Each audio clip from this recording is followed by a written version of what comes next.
Senator Harvey.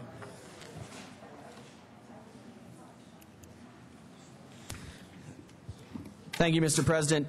Members, yesterday Senator Brophy discussed the issues of this bill.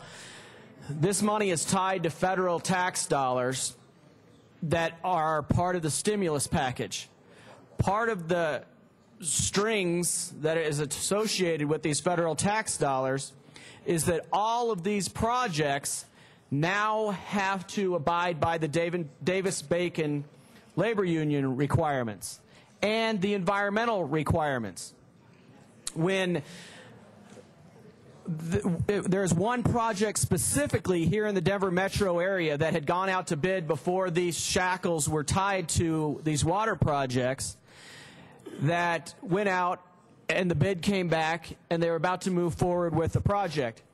When these requirements were put in place, they had to go out and rebid that project. The increased cost just for the Davis-Bacon requirements went up 4.5% just on the one project. And then you add on to that the green requirements and all of the other requirements that were attached to it. It probably went up 6 to 7%. That was in the Denver metro area where you have the labor capabilities to be able to meet those Davis-Bacon requirements. They said if you go out into the rural parts of the state where you don't have the labor capabilities to meet the requirements of these mandates, the increased costs would go up 20 to 25%. That's not just throwaway money. We're talking a $60 million bill here where 20% of it could be hit just for the Davis-Bacon requirements. That's $12 million of your taxpayer dollars. If you're in rural Colorado, this bill, the requirements, the strings, the shackles that are attached to this bill will cost your taxpayers $12 million additionally because of just the Davis-Bacon requirements, not including the environmental requirements and the other things.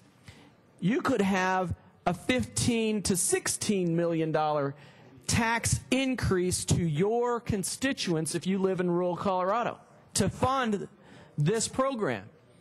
But even worse than that, it's not just these $60 million worth of projects. It goes back retroactively to all projects that are currently under construction. They have to go back out and rebid to continue the construction projects on the projects in your community. They have to go back and rebid them retroactively.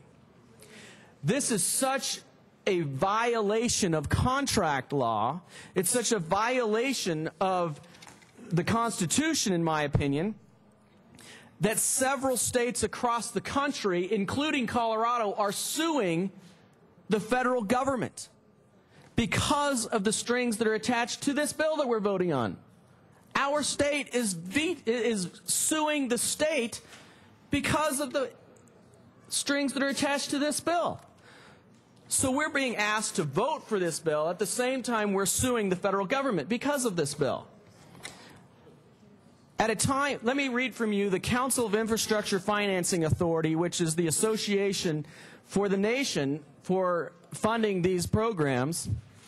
At a time when there is such great interest in moving water infrastructure projects to construction as soon as possible, it is difficult to understand a policy decision that will bring so many projects to a screeching halt. This isn't Ted Harvey saying this. This isn't the state of Colorado saying this. This is about 15 states across the country that are saying this, that are suing the federal government because of this policy. They go on to say, it is our understanding the agency, meaning the EPA, consider a number of options to settle. Real quick, as the state continues to evaluate their legal options in response to the EPA's current interpretation of what is required, we certainly feel there is room for a more flexible posture on the part of the EPA within the framework of the statutory requirements. it is our understanding that the agency considered a number of options, but settled on the most rigid and, in our opinion, the most onerous of the options. Members, I've been in the legislature. This is my 9th year. I have never voted against the water project bill. It's normally it comes in, we bless it, we say go forward, prosper, build these projects. They're great projects. But when the federal government has retroactively tied the hands of local governments and forced them to go back and rebid projects that are already under construction and increase their costs by 20 to 25% just for the labor requirements, how can we as a body go forward and accept this? We should say no. Every state in the country should say no and call their bluff. The only reason why they have done this, so Machiavellian, is to put money into the pockets of the labor unions and to fund the labor unions to then go back and fund their political efforts.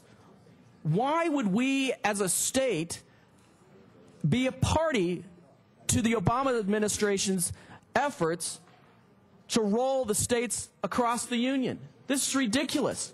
Retroactively, they are going back and saying rebid these projects and implement Davis-Bacon rules, implement green rules, implement several other rules that are only going to increase the cost to your taxpayers. These are important projects, and the federal government is stopping all of them, because we cannot go forward and rebid contracts that we've already put in place. That's a violation of the Constitution. Members, though I hate to say it, we need to vote no on this and send the funds back to the federal government and tell them to unshackle the states across the nation on these onerous rules that they put in place. I ask for no vote.